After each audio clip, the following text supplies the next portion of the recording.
প্রিয় দর্শক, আসসালামু আলাইকুম। আমরা আজকে বিশেষ একটি বিষয় নিয়ে আপনাদের সাথে যুক্ত হয়েছি।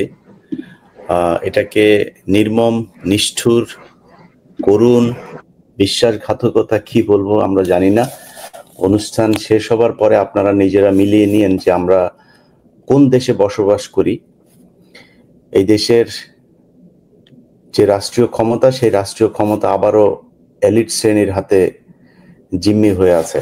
এখানে গরিব, মধ্যবিত্ত, নিম্ন মধ্যবিত্ত, খেটে খাওয়া মানুষ, তাদের জীবনের কোনো দাম নেই, তাদের জীবন যাপনের কোনো নিশ্চয়তা নাই।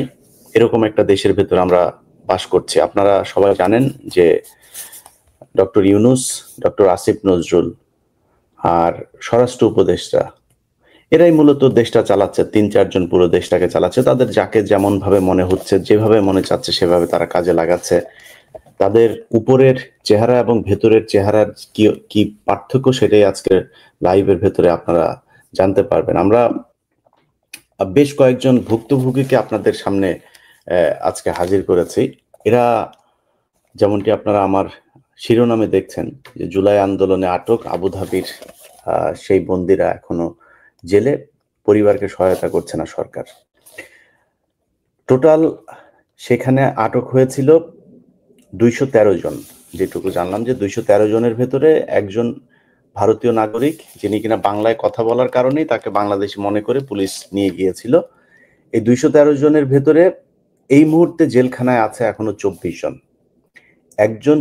একজন এই 25 জনের ভেতরে একজন কিছুদিন আগে মারা গিয়েছেন, আপনারা জানেন। তার স্ত্রী আমাদের স্ক্রিনে আপনারা দেখছেন, কোহিনুর আক্তার, ওনার স্বামী মারা গিয়েছেন। এই রাষ্ট্র কোহিনুর আক্তারকে সারা জীবন বসে খাওয়ার জন্য যা প্রয়োজন সেই 30,000 টাকা দিয়ে দিয়েছেন।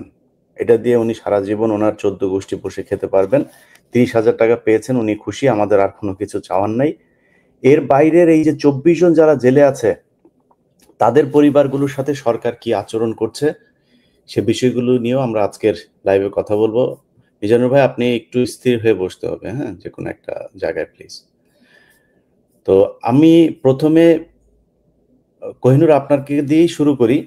আপনার স্বামী মারা গিয়েছেন, আপনার পরিবারে আর কে কে আছেন, সরকারের কাছে এখন পর্যন্ত কি কি সহায়তা পেয়েছেন, কি অবস্থায় আছেন আপনি বলুন। আসসালামু আলাইকুম ওয়া রাহমাতুল্লাহি ওয়া বারাকাতুহু। আমরা পরিবারে আছি 3 ছেলে। আমরা আব্দুল হামিদের 2 স্ত্রী। আমরা 2 স্ত্রী। সরকারের কাছ থেকে কোনো রকমের সহায়তা পাই নাই। সরকারের সাথে কোনো রকম যোগাযোগও করতে পারি নাই, কোনো সহায়তাও পাই নাই। যে চেকটা দিয়েছিল ওই এয়ারপোর্টে, ওই লাশের সাথে একটা চেক দিয়েছিল, ওই চেকটাও এখনো ব্যাংকে জমা হয় নাই। আমরা সরকারের কাছ থেকে কোনো কিছু পাই নাই, কোনো যোগাযোগও পাই নাই, কোনো ছাড়ও পাই নাই। চেকটা জমা হয় নাই, আপনারা জমা দেন নাই নাকি ক্যাশ হয় নাই? দিয়েছি, ক্যাশ হয় নাই। ওখানে নাকি গভর্নরের অ্যাকাউন্টে নাকি টাকা নাই। আমরা যখন ওখানে দিছি, ওখানে টাকাটা আসছে, মেসেজ আসছে। আমরা যখন ব্যাংকে গেছি, ওখানে বলতেছে গভর্নরের অ্যাকাউন্টে টাকাটা, ওটা আবার রিটার্ন হয়ে গেছে। ওই কথাটা বলছে। আমরা সরকারের কাছ থেকে কোনো রকম সহায়তা এখনো পর্যন্ত পাই নাই।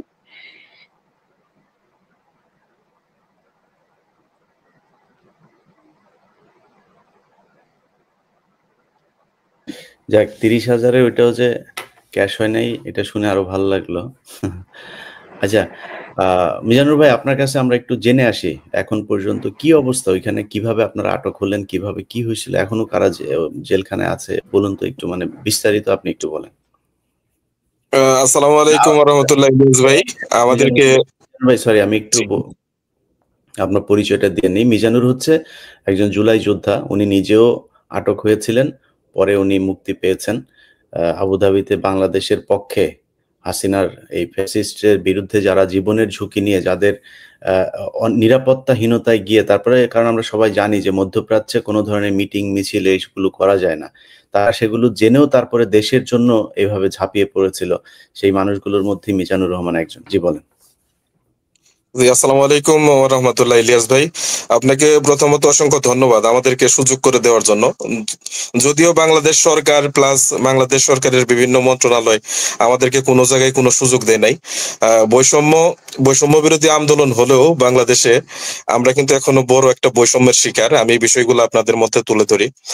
গত বছর জুলাই মাসে যখন বাংলাদেশে ফ্যাসিবাদী সরকার হাসিনা তুমুল গণহত্যা চালাচ্ছিল, ছাত্রদের উপর নিপীড়ন চালাচ্ছিল, ওই সময় আমরা সংযুক্ত আরব আমিরাতে থাকা শ্রমিক এবং ব্যবসায়ীরা একটা আন্দোলনের ডাক দিয়ে আপনারা অবগত আছেন। আমরা সেই দেশে পাঁচটা স্টেটে হচ্ছে 19শে জুলাই আন্দোলন করি। 19শে জুলাই আন্দোলন করার পর আমাদেরকে সেই দেশের পুলিশ গ্রেপ্তার করার পরে সেদিন রাতেই কুট করে প্রথমত 57 জনের মধ্যে 3 জনকে যাবজ্জীবন, পরবর্তীতে আবার যাদেরকে গ্রেপ্তার করে তাদের হচ্ছে যে 26 তারিখে আরো 9 জনকে যাবজ্জীবন সহ 10 বছর করে কারাদণ্ড প্রদান করে। পরবর্তীতে এই মামলায় এই পর্যন্ত আপনারা ইতিমধ্যে অবগত আছেন 213 জন ফেরত আসতে পারছে, এখনো 24 জন বন্দী আছে।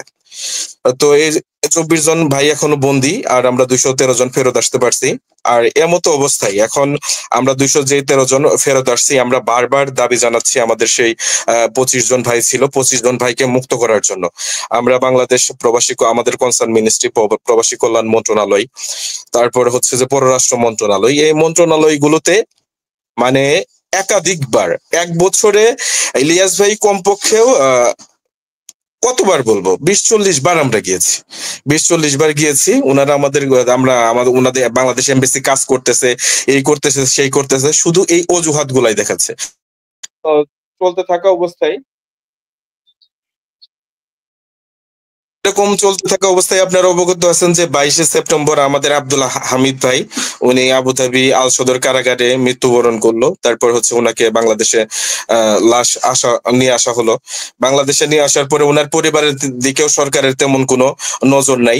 30,000 টাকার একটা, আপনারা তো ইতিমধ্যেই আমাদের এই যে সম্মানিতা ভাবি আছে ওনার মুখ থেকে শুনলেন যে 30,000 টাকার একটা চেক দিছে, সেই চেকটা এখন পর্যন্ত ক্যাশ হয় নাই। একজন মানুষ এই জুলাই আন্দোলনের সাথে সম্পৃক্ত হয়ে তার জীবনটা শেষ করলো, তার পরিবার নিঃস্ব হয়ে গেল, তার পরিবারকে 30,000 টাকার চেক দিয়ে সেটা ক্যাশ করতে পারতেছে না, তাহলে বুঝেন আমরা কত বড় ভুক্তভোগী। এটা গেল একটা দিক। আর 24 জনের ক্ষেত্রে আমরা বারবারই যে আমাদের আসিফ নজরুল স্যার আছে ওনার কাছে, তারপর আমাদের তৌহিদুর রহমান স্যার আছে পররাষ্ট্র মন্ত্রণালয়ের, ওনার কাছে বারবার যাওয়া, প্রধান উপদেষ্টা বরাবর একাধিক স্মারকলিপি, ভাই আমার কাছে 20টার উপরে স্মারকলিপি আছে, অল ডকুমেন্ট আছে। তারপরে এই প্রধান উপদেষ্টার কার্যালয়ে স্মারকলিপি দেওয়া, ওনার এপিএস সাব্বির রহমানকে স্মারকলিপি দেওয়া, এইরকম যা ফর্মালিটি ছিল। তারপর হচ্ছে আমরা রাজপথের আন্দোলনও করেছি, আমরা 144 সেকশন ভায়োলেট করে 3 বার আন্দোলন করেছি আমাদের ভাইদের যাতে মুক্ত করে আনা হয়, কিন্তু বাংলাদেশ সরকারের এটা একটা চরম ব্যর্থতা। আমরা ধরা গেলে যে একটা রাম রাজত্বে বাস করতেছি, সেই রাম রাজত্বের রাজা হচ্ছে আমাদের বর্তমান সরকার, ইউনূস সরকার, আর সেই রাজার একমাত্র শাহজাদা হচ্ছে কে জানেন, সেটা হচ্ছে আমাদের আসিফ নজরুল স্যার। উনি উনার মন মর্জি মতো যা ইচ্ছা তা করে যাচ্ছে, এই 212 জনের সাথে খেলা করছে, বাকি 24 জন জেলবন্দি ভাইদের সাথে খেলা করতেছে। একজন মারা গেছে, আরো কয়েকজন গুরুতর আহত অবস্থায় এখনো ওই সেই দেশের জেলের হসপিটালে আছে। তো ওদের মধ্যে কে কখন মারা যায় তার কখন কোনো ঠিক নেই। তো এইটা গেল জেলবন্দীদের বর্তমান অবস্থা, এখনো 24 জন বন্দী। এখন আমরা যে 212 জন ফেরত আসছি, আমাদের সাথে একাধিকবার হচ্ছে আমাদের প্রবাসী কল্যাণ উপদেষ্টা আসিফ নজরুল স্যার মিটিং করেছে, আমাদের এই করবে সেই করবে। আমরা দাবি জানাইছিলাম 2টা, এর মধ্যে হচ্ছে যে আমাদের ভাইদের মুক্তি, যে 25 জন ভাই আছে তাদের মুক্তি, আর হচ্ছে আমাদের যাতে সরকার একটা নির্দিষ্ট ক্ষতিপূরণ দেয়, অথবা যে আহত নিহতদের জন্য যে ট্রাস্ট তৈরি হয়েছে বাংলাদেশে সেইটার অন্তর্ভুক্ত করে, আমরা এরকম কিছুই বলছিলাম।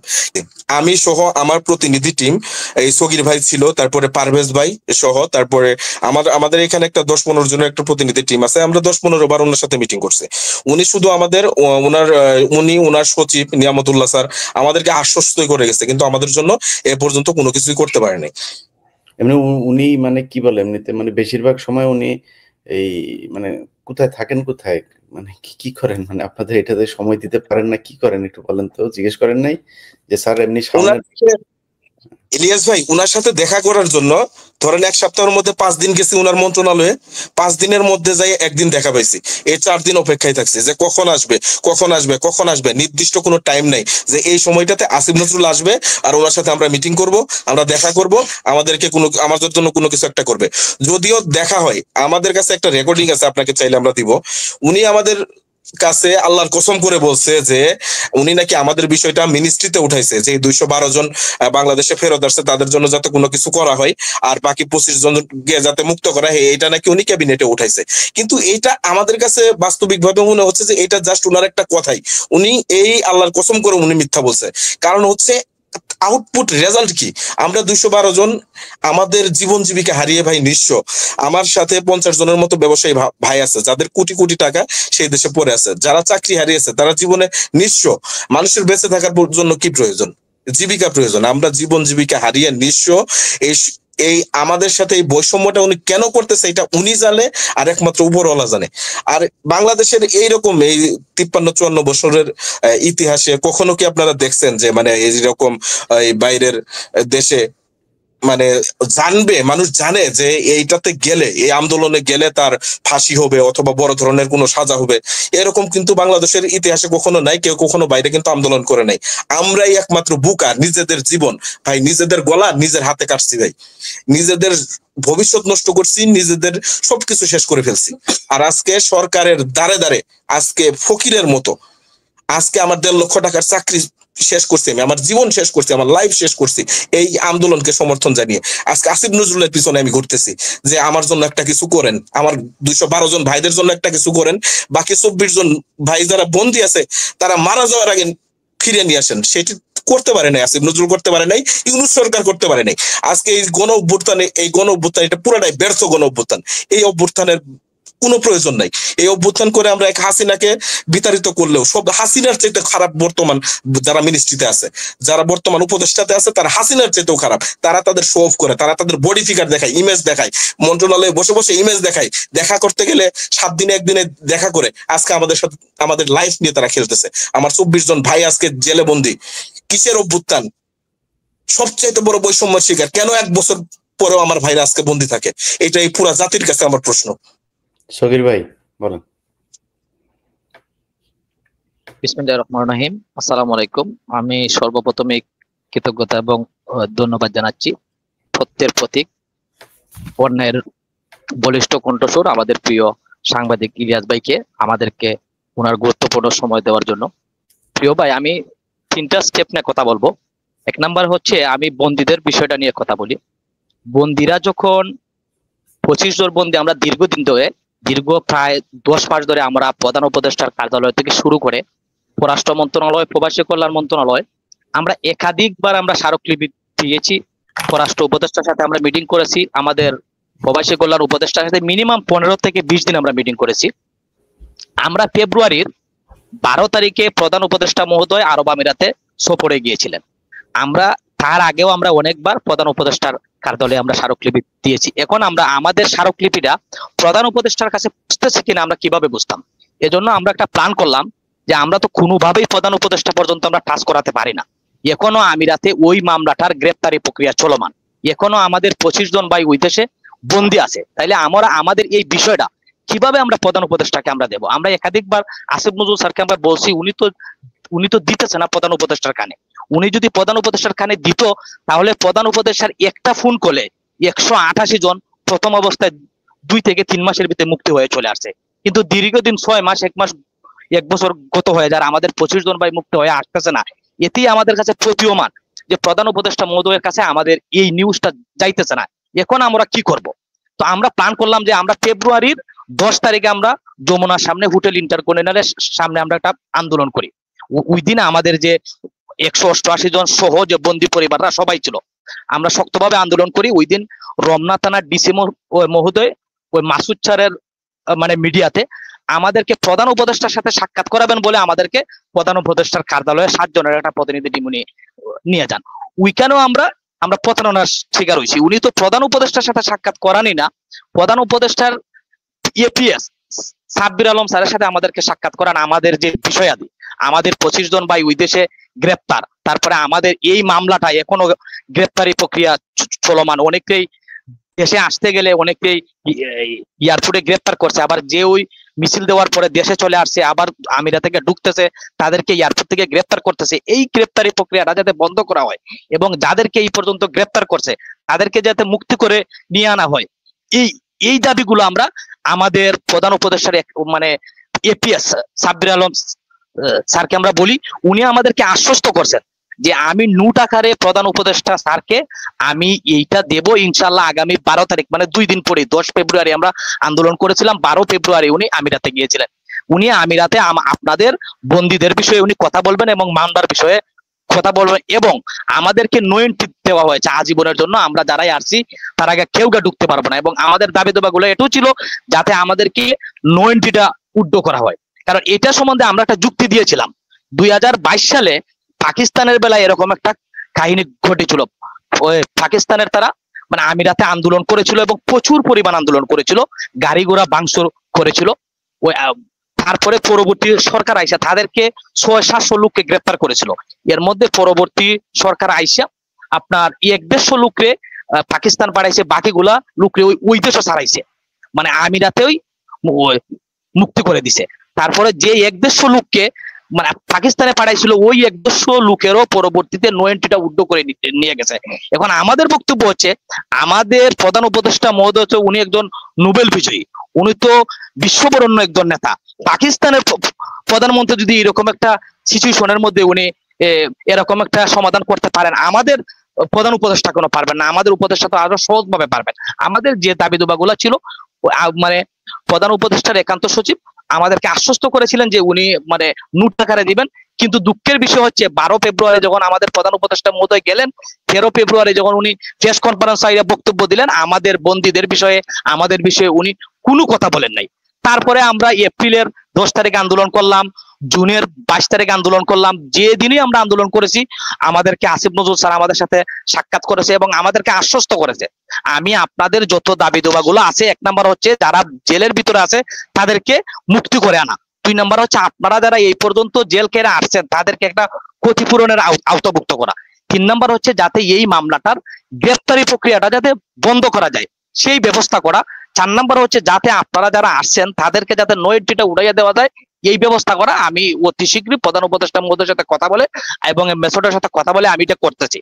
বাস্তবতা হচ্ছে ভাইজান আপনি জানেন এবং আপনার মাধ্যমে আমি দেশবাসীকে আমি জানাতে চাই, আসিফ নজরুল স্যার এমন একজন মানুষ তার কাছে গেলে মুখে সে সবকিছু দিয়ে দেয়। আমরা প্রবাসী কল্যাণ মন্ত্রণালয়ে যখন আমরা যাই তখন মনে করি যে উনার সামনে যখন আমরা মিটিং করতেছি উনি আমাদেরকে সবকিছু দিয়ে গেছে, আমরা খুশিতে আত্মহারা। আমরা যখন প্রবাসী কল্যাণ মন্ত্রণালয়ে আমরা ত্যাগ করি কিন্তু কিছুই আমরা পাই না, শুধু মূলা পাই।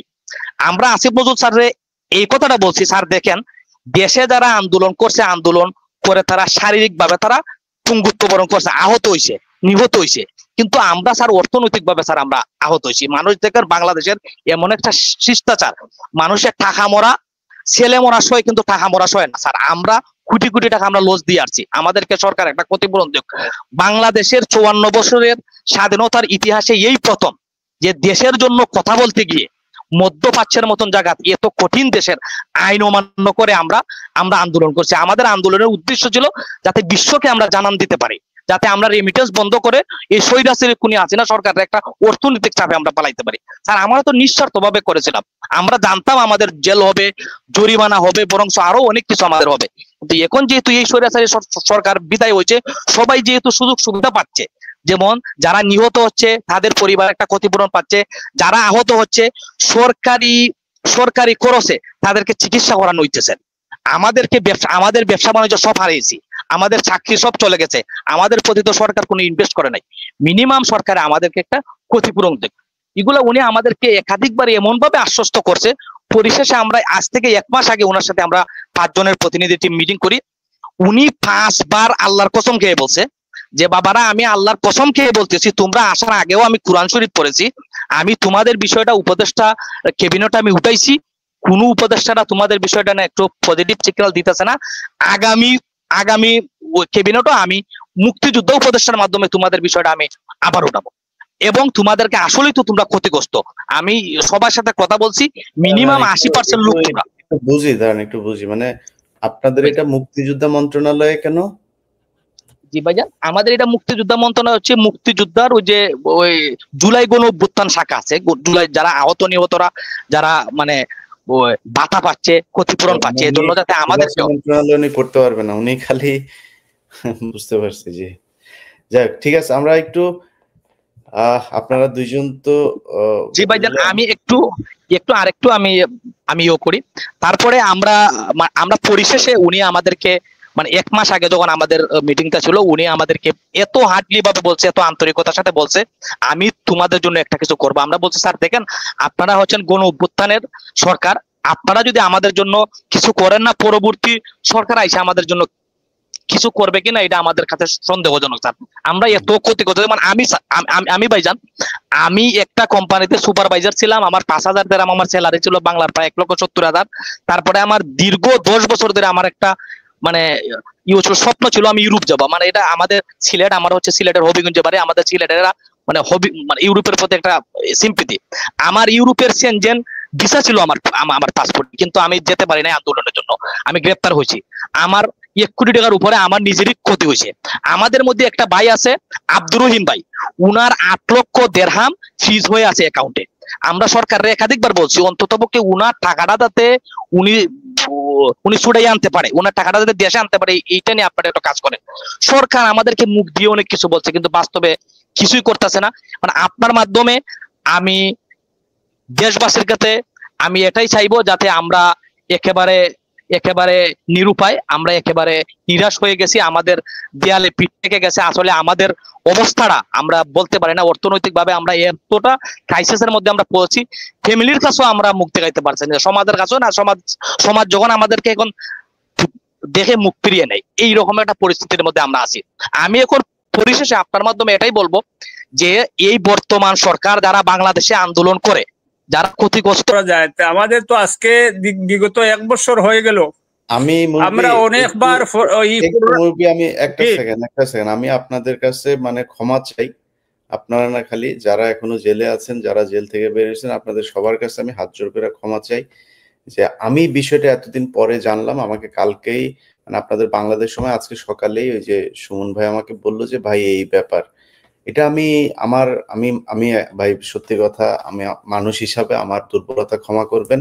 এটা আমার মস্তিষ্কে একবারের জন্য স্বপ্নেও আমি কল্পনা করি নাই যে এই মানুষগুলি এখনো জেলখানায় আছে এবং সরকার তাদের সাথে, আমি এই যে যিনি মারা গেলেন 30,000 টাকার যেই বিষয়টা বললেন যে তিনি এখন পর্যন্ত পান নাই, আমি জানি না। আমি ওনার লাশ দেখলাম এয়ারপোর্টের থেকে, আমার একজন ছবি পাঠাইলো, ওইখানে গভর্নমেন্টের কেউ নাই, একজন মানুষও জানে তাকে করতে। সে জেলখানায় এতদিন থেকে তারপরে আসলো, আমি জানতাম না যে এতদিন তারা জেলখানায় এভাবে আছে। তারপরেও আপনাদের কারোর সাথে যোগাযোগ ছিল না, যে কারণে আমি বিষয়টা সামনে আনতে পারিনি।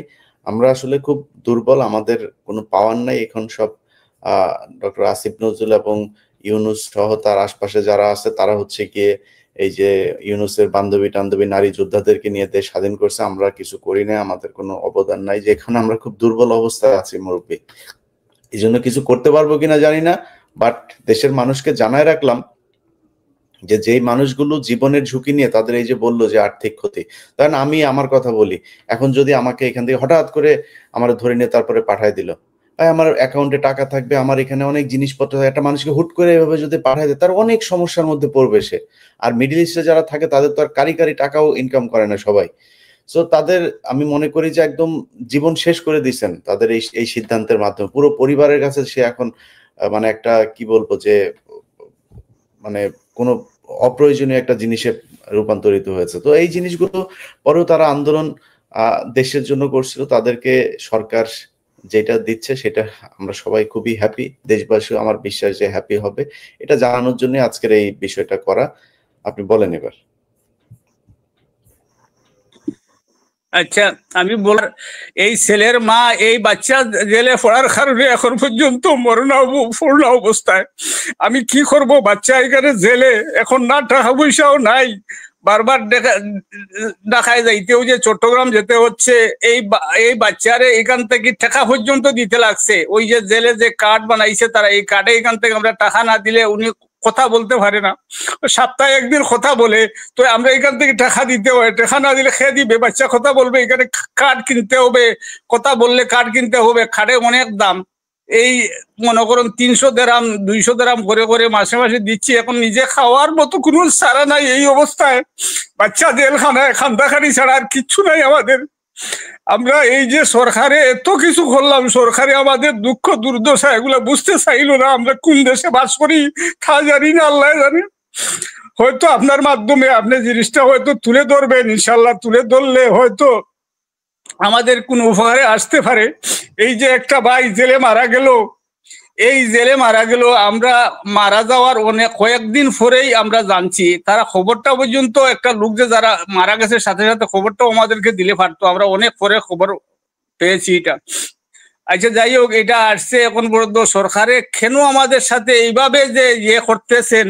আর আমরা যদি এত খান্না, আমি এইভাবে যে খান দিছি, আমি রাস্তায় বসে সকাল থেকে 5টা পর্যন্ত আসিফ নজরুলের স্যারের অফিসের সামনে বসে অবস্থায়, আসিফ নজরুল স্যার বের হয়েছে গাড়ি নিয়ে, তো আমরা সবাই হঠাৎ করে দেখছি, দেখার পরে ওনার গাড়ির সামনে একটু গেছি, এই ড্রাইভারে গাড়ি দিয়ে আমাদেরকে দেখাইয়ে অন্তত 10 থেকে 15 হাত দেখাইয়ে নিয়ে গেছে। নেওয়া যাওয়ার পরে এই গাড়ি থামাইছে, থামানির পরে আমি একদম সামনে ছিলাম, তখন উনি একটু সীসা খুলছে, খোলার পরে এই সালাম আলাইকুম কি করলাম, এটাই আমি বললাম স্যার আমরা তো এইরকম অবস্থা, তে আমাদের জন্য একটু কথা বলেন। আর আমরা তো এই যে সকাল থেকে এসেছি এখন পর্যন্ত আমরা কি করব, কোথায় যাব, আপনাদের ছাড়া তো আমরা উপদেষ্টার কাছে তো পৌঁছতেও পারবো না, আমাদের কথাগুলো একটু শুনেন।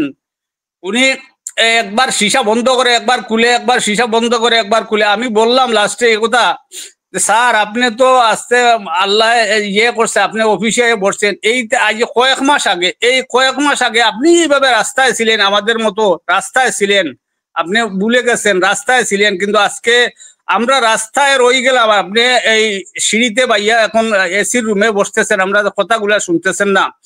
এই বলছি বলার পরে বলছে যে পরে আসবো, এইটা সেইটা করে অনেক কিছু, আমরা কষ্টর কোনো শেষ নাই, সকাল থেকে সন্ধ্যা পর্যন্ত কিছু খাই নাই, এই রাস্তায় থেকে উঠি নাই, কোথেকে কিছু খাইতেও পারি নাই। এই অবস্থায় আমাদের বাচ্চা কাচ্চা গুলা আজ পর্যন্ত জেলে। আরো 4 জন ওই সোমবারে ফোন দে, আমি সোমবারে জিজ্ঞাসি কিরে বাবা তোর অবস্থা কি, আমাদের বলছে আব্বা আমাদের জন্য কি করতেছো। আমি কইলাম রে বাবা আমি তো কি করবো তোমাদের জন্য, আমি চাই যদি আল্লাহ এই মুহূর্তে আমার মৌত করি ফেলাই, হয়তো আমি ইয়ে বরদাস্ত করতে পারতেছি না। আমার ছেলে বলছে দেখো এত খান্দাখানি করলে এই দেশে তারা যে ফোন করছে তারা এগুলা বাংলা কথারে ট্রান্সলেট করে আরবি তারা বুঝে ফেলে, এর জন্য যা বলবে একটু সাবধানে কথা বলো, বুঝছনি। এই অবস্থা ডেইলি খান্দাকাটি শুরু হয়েছে। আর এই অবস্থা কি করব, আমরা খার কাছে যাইব, খার কাছে যাই নাই। জন্মগত বিএমপি, আমরা বিএমপির অনেক দাঁড়ে দাঁড়ে ঘুরছি, অনেক ইয়ের কাছে বলছে হ্যাঁ আমরা বলবো, ঠিক আছে আপনার ব্যাপারে কথা বলছি, আচ্ছা উপরে দিয়ে একটু ইয়ে করবো, এ করবো সেই করবো।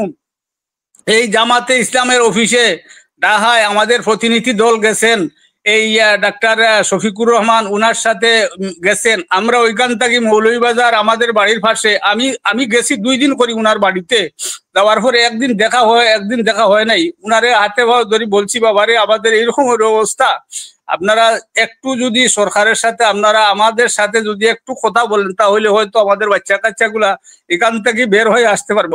ইনশাল্লাহ তোমাদের ব্যাপারে আমরা ইয়ে করবো, কোনো কিছু নাই। এই যে বিএমপি করলাম, এই জিন্দেগি খাটাইলাম বিএমপির চলে, কোনো একজন বিএমপি লোকে আমাদের ব্যাপারে কোনো কথা বললো না, কোনো কথাই বললো না। এনসিবি সম্মান করি, আমি শ্রদ্ধা করি, এনসিবির যারা সম্মানিত ব্যক্তি আছেন তাদের আমাদের এই কথা শুনে তারা আমাদের সাথে আসছেন, আমাদের তারা অফিসে আমরা আমাদেরকে বুলাচ্ছেন, এখানে আমরা 40-48 জন যাই এখানে, তারা এই আমাদেরকে বলছে যে আমরা তোমাদের ব্যাপারে যতটুকু একদিন না কয়েকদিন এনসিবির দরকার ছিল এটা আমাদের ব্যাপারে কথা বলার, এটা তো কথা বলার দরকার ছিল সরকারের এই মন্ত্রী মিনিস্টার যারা এখানে বসে তারার এগুলা করার কথা ছিল। কিন্তু এনসিবি আমাদেরকে অনেক হেল্প করছে, অনেক জায়গায় আমাদেরকে ইয়ে করছে, অনেক পরামর্শ অনেক ইয়ে করছে, কিন্তু সরকারে তো কিচ্ছু বললো নাই, এখন পর্যন্ত বলে নাই। জানি না এই বাচ্চাগুলো আমাদের জিন্দা বাড়িতে আসবে কি লাশ আসবে। আমার মনে হয় এই বাচ্চাগুলা যদি এখানে মরে যায় তাহলে মনে হয় বাংলাদেশ সরকার যে আছে ক্ষমতায় মনে খুশি হবে, এর জন্য আমাদের কথাগুলো এখন পর্যন্ত সরকারের কিনারে গিয়ে বসতে পারে নাই। এই উপদেষ্টাদের কারণে তারা খালি ঠিক আছে আমরা কালকেই ইয়ে করবো, স্যারের কাছে ইনফরমেশন করবো, এটা বলবো, কিন্তু আসলে কাজের কাজ কিচ্ছু তারা করে নাই। যদি এই কথাগুলো আরো কিছুদিন আগে যদি এই ইউনূস স্যারের কাছে তারা দিত, তাহলে ইউনূস স্যারে হয়তো একটা চিন্তাধারা আমাদের জন্য করতেন, কিন্তু তারা খবরটা এখানে পৌঁছায়ও নাই, আমরাও যেতে পারি নাই, আর এখন পর্যন্ত আমাদের কোনো সুরাহা হয় নাই। জানি না আমাদের ভাগ্যে কি আছে, দয়া করে একটু ইয়ে করবেন আপনার মাধ্যমে, হয়তো দেশবাসী জানতে পারবে যে আমাদের ব্যাপারে যে এইভাবে ইয়ে কালক্ষেপণ করা হচ্ছে, এটা তো একটু দয়া করে হাত জোড় করে বলছি। আর কোনো জায়গায় রাস্তা নাই যে কার কাছে যাই নাই, জামাতের কাছে, ইয়ের কাছে, সবের কাছে গেছে, আর কোনো রাস্তা নাই। এখন ঘরে বসে খান্না ছাড়া আর কোনো রাস্তা নাই। যদি কেউ আপনি যদি এটা একটু দয়া করে এই উপরের লেভেলে হতো, আপনি একজন সাংবাদিক নাম শুনছি কিন্তু হয়তো সরাসরি দেখিনি, আজকে যে সরাসরি দেখলাম, ইনশাল্লাহ আমাদের ব্যাপারে কথা বলবেন, আর আমরা হয়তো আপনার মাধ্যমে একটা ব্যবস্থা হতে পারে। আপনাকে আবারও আমি ধন্যবাদ জানাই এই ব্যাপারে আমাদেরকে সময় দেওয়ার জন্য। আমরা ধন্যবাদ দিই। আসসালামু আলাইকুম রহমতুল্লাহ বারকাতুহু।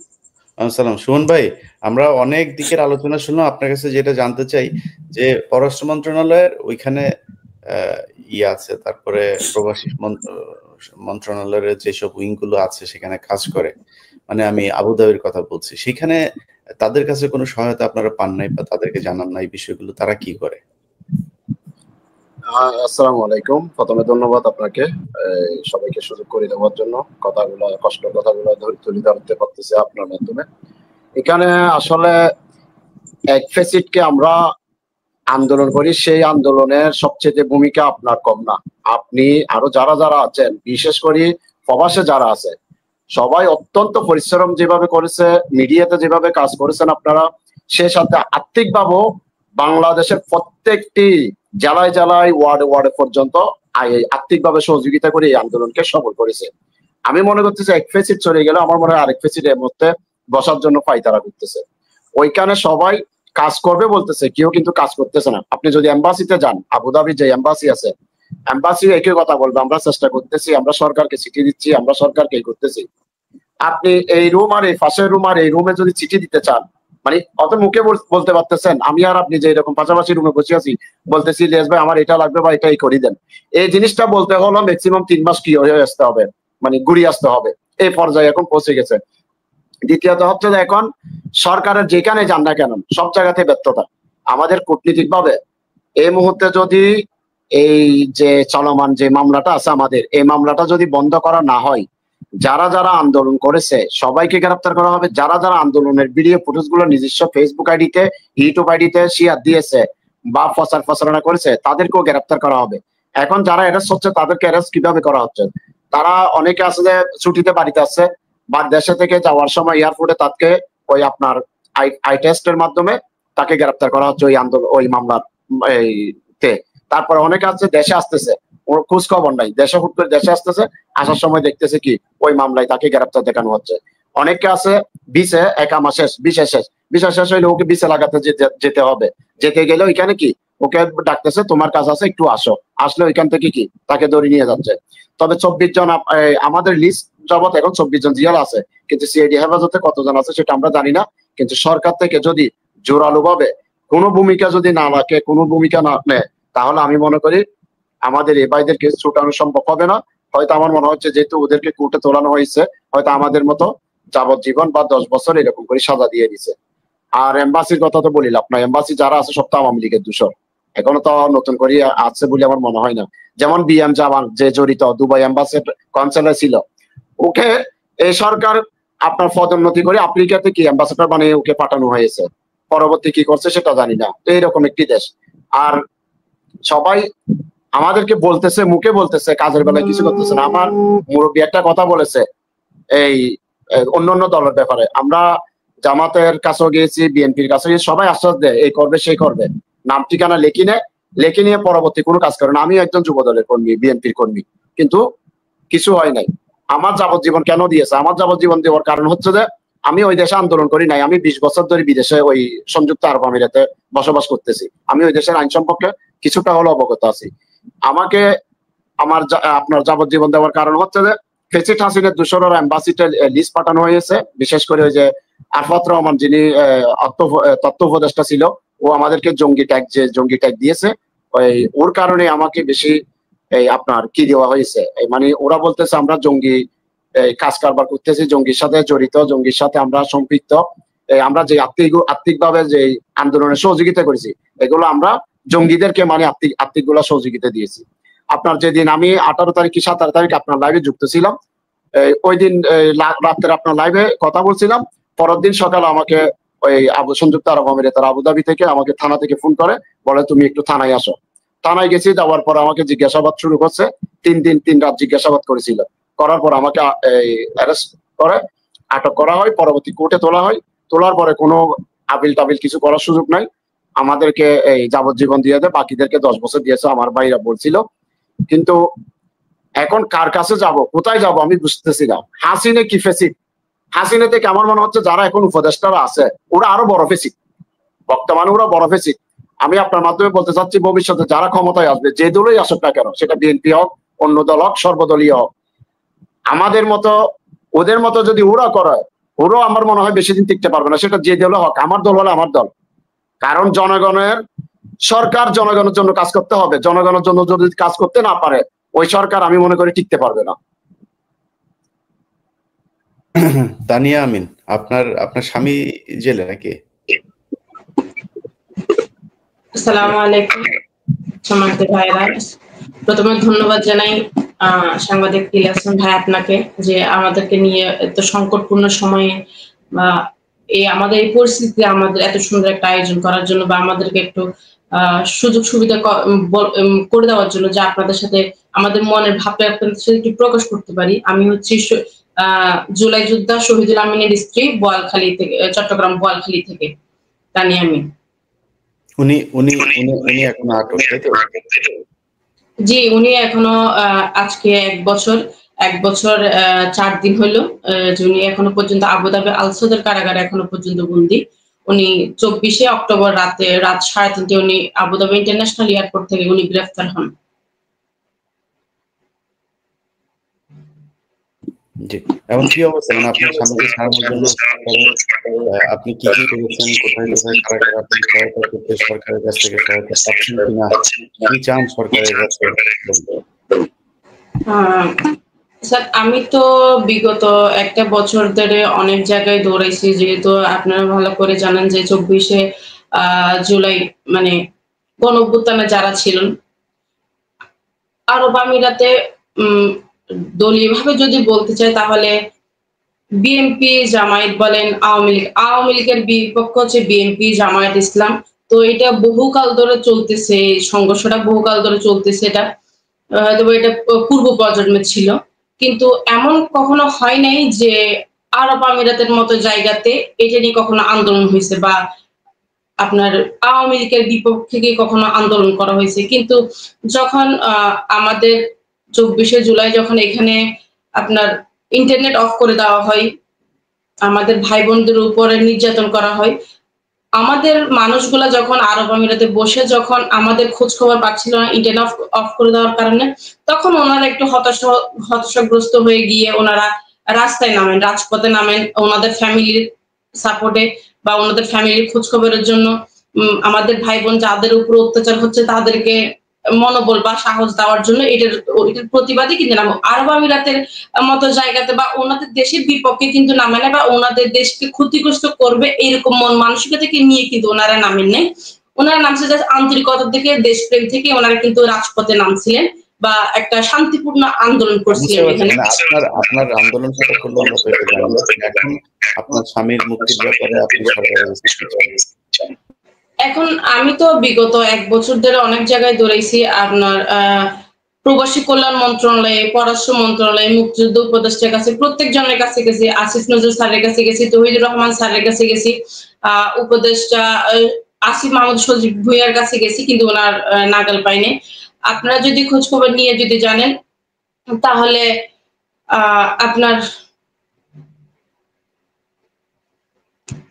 তাহলে আপনার হচ্ছে যে কি আমরা বিগত দিনে অনেক জায়গায় গেছিলাম, কিন্তু কখনো ওনাদের কাছ থেকে সাহায্য সহযোগিতা পাইনি। আসিফ নজরুল স্যারকে বলছিলাম, স্যার বলছে, স্যার এমন ভাবে কথা বলে মনে হচ্ছে যে উনি আমাদেরকে তৎক্ষণাৎ কোন একটা সমাধান করে দিবেন। কিন্তু মূলত হচ্ছে যে এটাই যে এটা একটা ফ্যাক্ট যে উনি আমাদেরকে মুখে যেটা বলেন কিন্তু কাজের ক্ষেত্রে কিন্তু সেই কাজটা করেননি। তো আমরা ৩ বার আন্দোলন করছি, কোনো সফলতা আসে নাই। স্যার আমাদেরকে বলছে যে এটা নিয়ে কাজ চলতেছে, আমরা খোঁজ খবর রাখতেছি। ইনফ্যাক্ট উনি আমাকে এটা বলছে যে আপনি জানেন আপনার হাজবেন্ড এখানে যে বৈষম্য বিরোধী ছাত্র আন্দোলনের কারণে গ্রেফতার, উনি তো অন্য মামলার হইতে পারে। আমি বললাম যে না স্যার, এটা অন্য মামলা না, আমার কাছে এভিডেন্স আছে। ওনার এটা আমাকে আসিফ নজরুল স্যার বলছিল জুনের 22 তারিখে, আমরা যখন হোটেল ইন্টারকন্টিনেন্টালের সামনে যখন আন্দোলন করছিলাম, তখন ওই দিনই রাত 8:30টার দিকে ওনার সাথে মিটিং করছিলাম আমরা। তখন ওনাকে আমি ওই মুহূর্তে বলছিলাম, উনি আমাকে রিপিট প্রশ্ন করতেছে যে আপনি কেমনে জানেন যে আপনার হাজবেন্ড মানে আন্দোলনে ছিল বা উনি এই মামলার জন্য আটককৃত। তো আমি বলছি স্যার আমার কাছে আমি বাকিদের গুলো না জানলে কিন্তু আমি আমার হাজবেন্ডের জানি। উনি হচ্ছেন ওনার ভিডিও ফুটেজ আছে, ওনার কল রেকর্ডিং আছে, ওনার যাবতীয় ডিটেলস আমার কাছে আছে। উনি বলতেছেন না, উনি এই মামলা হয়তো এই মামলার মানুষগুলোকে ছেড়ে দেওয়া হয়েছে, হয়তো ওনারা অন্য মামলার হইতে পারে। এটা বলার পরে আমরা কিছু বলি না। আমাদের মধ্যে লাস্ট একজন ছিল, রায়হান মিয়া নামে আসছিল। উনি বলছেন না স্যার, উনি আমাদের সাথে ছিল, আমাদের 13 জনকে একই সাথে কোর্টে তোলা হয়েছিল, রায় একই দেওয়া হয়েছিল। জানুয়ারি 14 তারিখে আমাদেরকে একই মামলার একই শুনানি দেওয়া হয়েছিল। তারপর উনি কিছুটা বিশ্বাস গেলেন। উনি বলছে যে আচ্ছা আমি এটা নিয়ে কাজ করতেছি, চেষ্টা করতেছি। কিন্তু পরবর্তীতে এখনো পর্যন্ত বিগত দিন অনেকগুলো মাস হয়ে গেলে এখনো পর্যন্ত কোনো রেসপন্স পাইনি। আমরা 20 সেপ্টেম্বর আমরা পররাষ্ট্র উপদেষ্টার সাথে সাক্ষাৎ করি, তৌহিদুর রহমান স্যারের সাথে, তৌহিদুর হোসেন স্যারের সাথে। কিন্তু উনি আমাকে 5.5 ঘন্টা বসায় রাখছিলেন। কিন্তু মূলত 5.5 ঘন্টা বসায় রাখার পরে উনি কিন্তু আমাদের সাথে সাক্ষাৎটা করেন না। বা আমি ছিলাম, আমাদের কয়েকজন প্রতিনিধি টিম ছিল, যারা জেল ফেরত ছিল তাদের মধ্যে কয়েকজন ছিল। তো ওই মুহূর্তে কিন্তু উনি আমাদের সাথে মানে কথা না বলে চলে যাচ্ছিলেন। 5.5 ঘন্টা বসার একটা প্রেস কনফারেন্স ছিল নিচে, ওইটা বলার পরে উনি প্রেস কনফারেন্সটা শেষ করে উনি চলে যাচ্ছিল। তা আমি ওনাকে পেছন থেকে ডাক দিই, স্যার 2 বার ডাক দিই কিন্তু উনি শোনেন না। লাস্ট বারে কিন্তু আমি অনেক জোরে করে চিল্লাইছি, স্যার আপনি কি আমাদের কথা শুনবেন? উনি বলতেছে হ্যাঁ মা বলো, কি বলতে আসছো একটু বলেন। স্যার আপনার জন্য আমি 5.5 ঘন্টা ওয়েট করতেছি। আপনার কেস আপনাকে বলছে যে জেলবন্দি যারা আরব আমিরাতে কারাগারে বন্দি আছে তাদের ফ্যামিলি বা যারা জেল ফেরত আসছে তারা আপনার সাথে একটু দেখা করতে চায়। তাহলে স্যার আপনি আমাদের সাথে দেখা না করে কেন চলে যাচ্ছেন? এই কথাটা বলার পরে হচ্ছে আপনার উনি বলল যে মা দেখো এখানে আমি কি করতে পারি, আমার তো কোনো কিছু করার নেই। আমি বলতে স্যার আপনি একজন ফরেন অ্যাডভাইজার হয়ে যদি এই কথাটা বলেন এটা কি মানানসই হইলো? উনি বলছেন না এখানে আমার তো কোনো কিছু করার নাই, এখানে যা করার প্রধান উপদেষ্টাই করতে পারো, তোমরা ওনার কাছে যাও। আমি বললাম স্যার ওনার কাছে তো যাবো, ওনার কাছে আমরা হচ্ছে সাধারণ জনতা, আমরা কখনো ওনার কাছে যাইতে পারবো না। যাওয়া লাগলে আপনাদের একটা মাধ্যম লাগবে, আপনাদের একটা মাধ্যম লাগবে। আমরা আপনাদের মাধ্যমে কিন্তু প্রধান উপদেষ্টার কাছে যেতে চাই। আমরা একে একে অনেকবার আমরা স্মারকলিপি দিচ্ছি যে প্রধান উপদেষ্টার সাথে আমাদের একটু সাক্ষাতের বিষয়ে, বা আমরা যারা জেল ফেরত ভাইয়ের আসছে তারা পর্যন্ত এখন প্রত্যেকটা মানুষ কিন্তু প্রধান উপদেষ্টার সাথে সাক্ষাৎ করতে পারছে, শুধুমাত্র প্রবাসীরা ছাড়া। যারা ক্ষতিগ্রস্ত হয়ে আসছে তারা এখনো পর্যন্ত অনেকবার স্মারকলিপি দেওয়া গেছে কিন্তু কোনো সুরাহা হয় নাই। এখনো পর্যন্ত প্রধান উপদেষ্টার সাথে আমরা কেউ সাক্ষাৎ করতে পারিনি। উনি আমাদেরকে বললেন এখানে আমার কোনো হাত না, আমি কিছু করতে পারবো না, যা করতে পারবে প্রধান উপদেষ্টা করতে পারবে, এখানে আমার কোনো কিছু করার নাই। উনি এটা বলার পরে আমরা একটু হতাশাগ্রস্ত হই। উনি এটা বলছে যদি স্যারের সাথে দেখা হয় তাহলে আমি বলবো তোমাদের বিষয়টা, এরকম বলে উনি চলে গেলেন। 23 সেপ্টেম্বর আমরা সচিবালয়ে যাই। উপদেষ্টা আদিলুর রহমান স্যার আমাদেরকে অ্যাক্সেস দেন, উনি আমাদেরকে সাহায্য সহযোগিতা করেন। উনি আমাদেরকে সচিবালয়ে ঢোকার অ্যাক্সেসটা দেন। আমরা দুইজন, যিনি আমার মানে প্রথম ধাপে যিনি কথা বলছিলেন সৈকত তালুকদার ভাই, উনি সহ ছিলেন। উনি আর আমরা দুইজন আমরা সচিবালয়ে ঢুকি যে উপদেষ্টা আসিফ মাহমুদ সজীব ভুইয়ার সাথে দেখা করব এটা নিয়ে, যে উনি তো জুলাই অভ্যুত্থানের একজন, তো ওনার ব্যাপারে এটা নিয়ে ওনার কাছে আমি একটু যাব বা ওনার সাথে একটু কথা বলবো। আনফরচুনেটলি ওই দিন কিন্তু ওনাকে পাইনি, ওনার কোন একটা কাজের ক্ষেত্রে মিটিং ছিল, ওই কারণে উনি চলে গেছে, ওনার পিএসও চলে গেছেন। কিন্তু ওনার ব্যক্তিগত কর্মকর্তা ছিলেন মাহফুজ আলম ভুইয়া। তো ওনার রুমে যাই আমরা, ওনার রুমে আমার কাছে লিস্টটা এখনো আছে, যেটা এখন এনসিপি পক্ষ থেকে করা হয়েছে। এই লিস্টটা আমি কিন্তু এই লিস্টটা নিয়ে কিন্তু ওনার কাছে যাই। তো উনি বললো যে হ্যাঁ আপনারা কেন আসছেন? আমি বলছি ভাই আরব আমিরাতের মধ্যে জুলাই যোদ্ধা যারা আছেন এখনো কারাগারে, আপনারা তো অনেকজন জানেন যে কারাগারে এখনো পর্যন্ত বন্দী আছে, এই ব্যাপারে আপনার সাথে বা আমি একটু আসিফ ভাইয়ের সাথে উপদেষ্টার সাথে কথা বলতে আসছি, কিন্তু উনি তো নাই। এখন এই জিনিসটা যদি আপনি একটু ওনার মাধ্যমে, কিন্তু উনি আমাদের সাথে এত পরিমাণ রাফ বিহেভ করছে, এত পরিমাণ খারাপ ব্যবহার করছে যেটা ওনার কাছ থেকে আমরা আশা করিনি। উনি তো জুলাই যোদ্ধার একজন ছিলেন, তাহলে এই জিনিসটা তাহলে উনি আমাদের সাথে কেন বলবেন? উনি জুলাই যোদ্ধার পরে, গণ অভ্যুত্থানের পরে কিন্তু উনি এই চেয়ারে বসছেন, তাহলে উনি জুলাইয়ের কিন্তু উনিও বসছেন জুলাইয়ের পরে, তাহলে উনি আমাদের ক্ষেত্রে এই জিনিসটাকে উনি আমাদেরকে এত পরিমাণ অপমান করছেন, আমি আপনাকে মানে ভাষায় বলে বুঝাতে পারবো না। আমি যদি জানতাম যে উনি আমাদেরকে এতটা পরিমাণ অপমান করবে, আমি অন্তত কল রেকর্ডিং চালু করে ঢুকতাম, বাট ওনার কাছ থেকে এটা আমি আশা করিনি। উনি আমারে বলতেছে তুমি কি জানো যে ওরা জুলাই যোদ্ধা বা ওরা বৈষম্যের ছাত্র আন্দোলন? আমি বলছি ভাই আমার কাছে এভিডেন্স আছে, আপনি যদি চান আমি আপনাকে এভিডেন্স দেখাইতে পারবো, আমার কাছে ভিডিও ফুটেজ আছে, কল রেকর্ডিং আছে, আমার কাছে আমার হাজবেন্ডের যাবতীয় ডিটেলস আছে, আমি 24টা ফ্যামিলির কথা না জানি কিন্তু আমি আমার হাজবেন্ডের কথাটা জানি।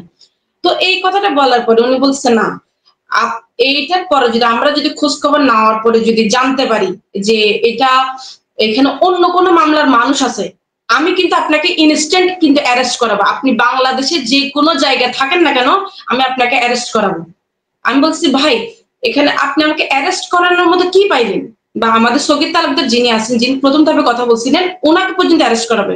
উনি বলতেছে যদি আপনারা যদি প্রমাণ দিতে না পারেন, যদি এখানের মধ্যে তো আমরা আমাদের উপদেষ্টারা যদি কল দেওয়ার পরে যদি জানতে পারে, ওইখান থেকে যদি জানায় যে এখানে আসিফ মানে জুলাই যোদ্ধা কেউ নাই, এটা অন্য মামলা, তখন কিন্তু আমি আপনাকে ইনস্ট্যান্ট অ্যারেস্ট করাবো। আমি বলছি ভাই ঠিক আছে, আপনি যা মন চায় আপনি তা করেন, আমাদের কোনো আপত্তি নেই, কিন্তু আমি জানি আমার হাজবেন্ড একজন জুলাই যোদ্ধা।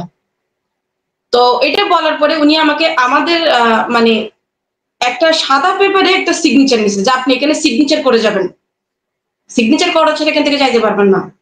উনি বলছে যে আরেকটা কথা বলবেন আপনাকে কিন্তু আমি এখন অ্যারেস্ট করবো। আমি বলছি কেন সিগনেচার করবো? যে আরেকটা যদি কথা বলেন আমি আপনাকে, এটা উপদেষ্টা আসিফ মাহমুদ সজীব ভুইয়ার কর্মকর্তা, মানে ব্যক্তিগত কর্মকর্তা ছিলেন মাহফুজ আলম ভুইয়া, উনি স্পোর্ট জোনের মেবি সাংবাদিক ছিলেন আগে হয়তোবা, আমি এটা পুরোপুরি ডিটেলসটা জানি না। উনি আমাকে বলছে যে আপনি রিকোয়েস্ট নিয়ে আসছেন, আপনি মাথা নত করে কথা বলবেন। আমি বলছি ভাই আমার হাজবেন্ড একজন জুলাই যোদ্ধা, একজন জুলাই যোদ্ধার স্ত্রীকে আপনি কেমনি বলেন যে মাথা নিচু করে কথা বলতে?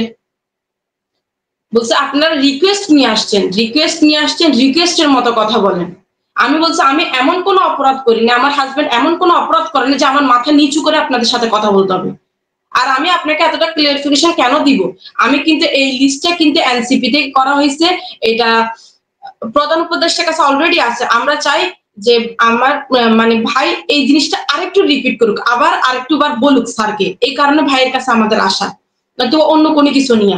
বলতেছে কেন সব টাকা কি আসিফ মাহমুদ নিয়ে রাখছে নাকি, যে যাই কিছু হবে সবকিছু আসিফ মাহমুদের সলভ করতে হবে, সব টাকা কি আসিফ মাহমুদের ছিল নাকি? যে আমি বলছি ভাই আপনাদের আরব আমিরাতের মতো জায়গাতে বারবার যখন মানে কখনো আন্দোলন হয়েছে আপনারা শুনছেন? কখনো আন্দোলন হয়নি, ওটা হচ্ছে রাজতন্ত্র, ওটা গণতন্ত্র না। কিন্তু ওদের কাছ থেকে পাইছে না, অন্যদের না দলীয় কারো কাছ থেকে পাইছে। আমাদেরকে যতটুকু সাহায্য করছে, আমি মনে করি আমাদেরকে যতটুকু সাহায্য করছে শুধুমাত্র এনসিপি। হয়তো ওনার ছাড়াই আনতে পারেন, কিন্তু যতটুকু সাহায্য সহযোগিতা করার প্রয়োজন ছিল ওইটা কিন্তু শুধুমাত্র এনসিপি করছিল। এনসিপির একটা দায়বদ্ধতা ছিল, কেন এটা তো এনসিপি দায়বদ্ধতা না, এটা ছিল সরকারের দায়বদ্ধতা। এই মানুষগুলো সরকারের পক্ষে ছিল।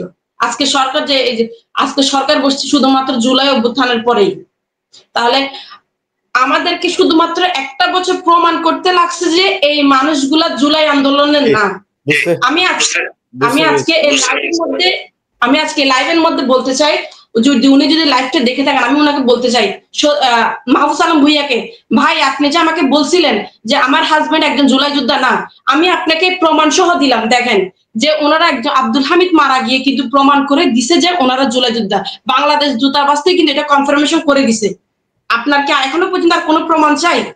তাহলে আমাদের সরকারের কাছে এটাই অনুরোধ যে স্যার আপনি একজন নোবেল বিজয়ী, আপনি একজন মান্যগণ্য ব্যক্তি, আপনার একটা যোগ্যতা আছে, আপনি চাইলে ফরেন কান্ট্রিতে আমাদের প্রথম 57 জন ভাইয়ের জন্য কল দিছিলেন, আপনি যদি একটু মানবতা হন, হয়তো আপনার কথাটা অনেক বেশি গ্রহণযোগ্য হবে আরব আমিরাতে, আপনার সাথে একটা সুসম্পর্ক আছে বা বাইরের দেশগুলোতে আপনাকে একটা অন্যভাবে ভালোবাসে, সেটা আমরা সবাই জানি। তো স্যার আপনি যদি পারেন, আপনি যদি চান, শুধুমাত্র আপনি একজনই পারেন যে আমাদের 24টা ফ্যামিলিকে বাঁচাইতে।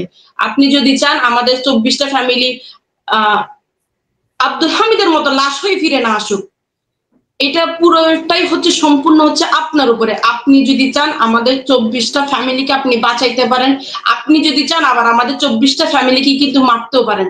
আর এখনো পর্যন্ত এই কেসটা কিন্তু এখনো পর্যন্ত চলমান, এই কেসটা এখনো পর্যন্ত উইথড্র করা হয় নাই। প্রচুর ভাইদের নামে লিস্ট করে রাখছে, এখনো যদি কোনো সুরাহা না হয়, এখন যদি এই কেসটা যদি বন্ধ করা না হয়, তাহলে কিন্তু আমরা যে একটা বছর সাফার করতেছি এই 24টা ফ্যামিলি, তো আমরা চাই না আমাদের মতো সাফার অন্য কোনো ফ্যামিলি করুক। আমার 2টা বাচ্চা আছে, আমার শ্বশুর শাশুড়ি অসুস্থ, আমি একটা মিডল ক্লাস ফ্যামিলির ওয়াইফ, মানে আমরা মিডল ক্লাস ফ্যামিলিতে বিলং করি। তো আমাদের, আপনারা জানেন যে মিডল ক্লাস ফ্যামিলি এমন একটা ফ্যামিলি, হয়তো গরিবদেরকে কেউ সাহায্য করে, বড় লোক হলে তারে কেউ তার ব্যাংক ব্যালেন্স থাকে, কিন্তু মধ্যবিত্ত ফ্যামিলি এমন একটা যে কারো কাছে লজ্জার ভয়ে হাতে পারতে পারে না। তো আমার একটা বাচ্চা আছে ক্লাস 3-তে পড়ুয়া, আমি ওরে টাকার অভাবে, কিন্তু আমি কারণ সে ইংলিশ মিডিয়ামে পড়ে, ওই খরচটা বহন করার মতো সামর্থ্য এখন আমার কাছে নেই, যার কারণে একটা বছর আমি আজকে 6 থেকে 7টা মাস আমি আমার ছেলেকে স্কুল থেকে নামাই ফেলছি, বাদ দিয়ে 1 মাস চালাইলে তার পরবর্তী আমি কিন্তু এখন চালাইতে পারিনি। তো আমি আপনার মাধ্যমে ইলিয়াস ভাই এতটুকু বলতে চাই যে আমার মতো ফ্যামিলি বা আমার 24টা ফ্যামিলির মতো যাতে আর কোনো ফ্যামিলি না হয়। প্রত্যেকটা মা কান্না করতেছে, প্রত্যেকটা বাবা কান্না করতেছে, প্রত্যেকটা ছেলে কান্না করতেছে। আমার বাচ্চাটা যখন আমার হাজবেন্ডের ছবি দেখে যখন কান্না করে, আমি মা হয়ে তখন সহ্য করতে পারি না। আমার যখন কোয়েশ্চেন করে যে আম্মু সবার বাবার সাথে সবাই ঘুরতে যায়, তাহলে আমি কেন চাইতে পারি না? আমার কি বাবা নাই? আমার বাবা কখন আসবে? আমার আব্বুর কি ইচ্ছে করে না আমাদের জন্য ঘুরাতে? আমি তো আমার ছেলের এই জিনিসটা বলতে পারি না যে বাবা তোমার বাবা কারাগারে আছে। আমার ছেলে সবসময় মনে করে যে ওর আব্বু বাইরে আছে, কেন আসতেছে না? আমার সবসময় প্রশ্ন করে, কিন্তু আমি বলতেছি বাবা একটু ধৈর্য ধরে চলে আসবে। ও আমারে বলে যে বাবু কখন আসবে? তুমি সবসময় বলো চলে আসবে, কিন্তু আসতেছে না। আমার শাশুড়ি অসুস্থ হয়ে গেছে, উনি মেন্টালি সিক হয়ে গেছে, উনি স্ট্রোক করছেন, আমার শ্বশুর স্ট্রোক করছে শুধুমাত্র ছেলের শোকে। আমাদের 24টা ফ্যামিলির মধ্যে এমন পরিমাণ মা বাবা আছে যে এখনো পর্যন্ত, বর্তমানে পর্যন্ত কিন্তু আপনার মানে মেডিকেল চক্কর কাটতেছে, আসা যাওয়া করতেছে, এতটা করুণ অবস্থা হয়ে গেছে। এমন ফ্যামিলি আছে যে মানে চলার মতো অবস্থা নেই। আল্লাহ তাআলা কেমনে 2 মুঠো খাওয়াচ্ছে সেটা আল্লাহ ছাড়া কেউ জানে না, এমনটা করুণ অবস্থা। আমার মতো আমার 24টা ফ্যামিলির মতো অন্তত কারো না হোক। আমার সরকারের কাছে একটাই আবেদন, স্যার আপনি যদি চান আমাদের 24টা ফ্যামিলিকে আপনি বাঁচাইতে পারেন, আবার আপনি মারতেও পারেন। আমরা চাই যে আপনি 57 জনের জন্য যতটুকু আন্তরিকতা হয়েছিলেন, ওই সেম আন্তরিকতাটা যদি স্যার আরেকটু বার দেখান, তাহলে আমাদের 24টা ফ্যামিলি বেঁচে যাবে।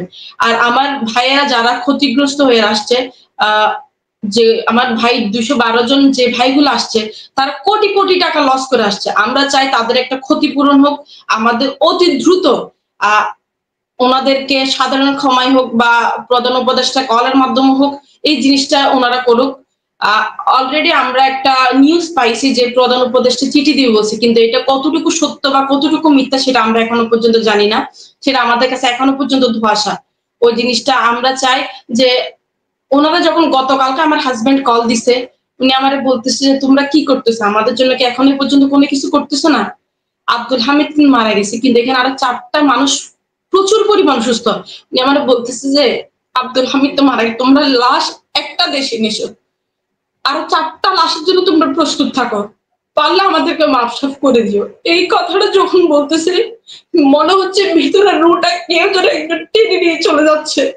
এই কথাগুলো শোনার মতো না, এতটা পরিমাণে কান্নাকাটি করতেছে। যখন আমার হাজবেন্ড যখন আমার শ্বশুরের কাছ থেকে মাফ চাইতেছে, বাবা আমি প্রচুর পরিমাণ সুস্থ, আমাকে মাফ করে দিও, আমার শ্বশুর তো মাথা ঘুরে ইনস্ট্যান্ট জায়গায় পড়ে গেছে যে আমার ছেলেটা কি বললো, কেন বললো এতদিন পরে। ওনাদের এমন একটা অবস্থা যে ওনাদেরকে ডাক্তার দেখাইতে গেলে নাকি ওনাদের সিরিয়াল লাগে। আব্দুল হামিদ কিন্তু সুস্থ স্বাভাবিক ছিলেন। উনি 5 মাসের মাথায় কিন্তু আরব আমিরাতে যান এপ্রিল 21 তারিখে।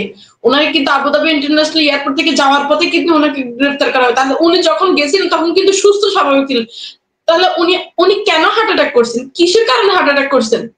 উনি চিন্তায় মানে ওনার এতটা পরিমাণ মানসিক প্রেশার গেছে যে উনি হয়তো এটা সহ্য করতে পারেন না, কন্ট্রোল করতে পারেন, এটা ওনার কন্ট্রোলের বাইরে চলে গেছিল। কিন্তু এখন পর্যন্ত যে 24টা ফ্যামিলি আছে, 24টা মানুষ আছে, আমার ভাইয়েরা যারা আছে, আমার হাজবেন্ড যারা আছে, ওদের পরিস্থিতি এতটা পরিমাণ ভয়াবহ, ওরা কথা পর্যন্ত বলতে পারে না। ওরা যে মন খুলে একটু কথা বলবে ও মিনিটটা পর্যন্ত, ওনার কাছে সর্বোচ্চ হচ্ছে 5 মিনিট। 5 মিনিটের মধ্যে 1.5 মিনিট ওনারা কেটে ফেলে। আর 3.5 মিনিট, 3.5 মিনিটের মধ্যে মানুষ হ্যালো বলতে চলে যায়।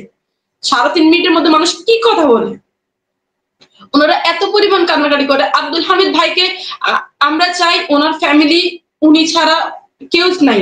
ওনার ওয়াইফের পাশে একজন হাজবেন্ড ছাড়া একজন স্ত্রীর পাশে কেউ থাকে না কখনো। তাহলে আব্দুল হামিদ ভাইয়ের যে অ্যাক্সিডেন্টটা হয়েছে বা ওনারা আমরা কখনো ফেরত আনতে পারবো না। আমরা চাই ওনাকে একটা রাষ্ট্রীয় মর্যাদা দেওয়া হোক, ওনার ফ্যামিলির দায়িত্বটা না হোক, ওনার মতো বিধবা তার কারণ না হতে হয়। আজকে ওনার জায়গায় আজকে আমি থাকতে পারতাম, আজকে আবার আরেকটা বোন থাকতে পারতো, আজকে আরেকটা ফ্যামিলি থাকতে পারতো, তাহলে ওনাদের অবস্থাটা কি হতো? আমরা আর লাশ দেখতে চাই না।